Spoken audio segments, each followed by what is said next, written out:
Salam aleykum hörmətli və dəyərli izləyicilər. Bugün mən sizə qozqıran alətinin necə hazırlanmasını izahlı şəkildə göstərəcəm. Hazırsınızsa videomuza başlayaq.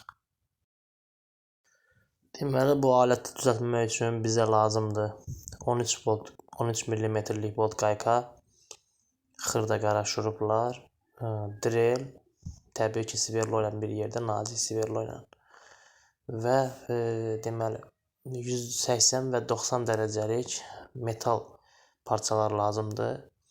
Xüsusi metal parçalar. Dreldən istifadəyə məqsəd taxtanın, taxta parçalarının zədələnməməsidir. Yəni birbaşa şurupu ora bağlayanda genişlənmə gedə bilər, taxtada çatlar əmələ gələ bilər.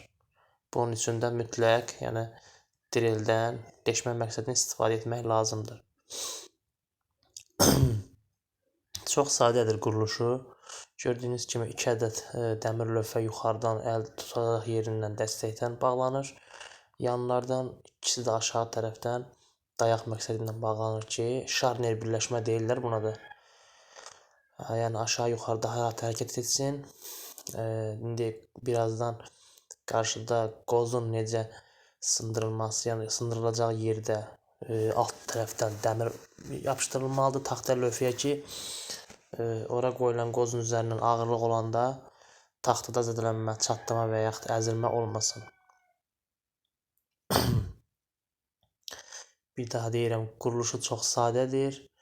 Sadəcə cilalanma, yonma işləri, kəsmə işləri, taxtada biraz vaxt aparan işləri budur. Digərlərdəki qalır estetik işlər, belə deyim, rənglənmə, laklanma, bu kimi şeylərdir.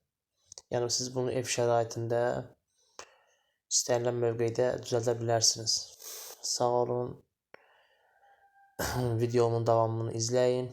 Kanalıma abunə olmağı və videolarımı bəyənməyi unutmayın. Maksimum bəyən, paylaşmaqda zəhmət olmasa bir daha nəzərdən keçirin. Sağ olun.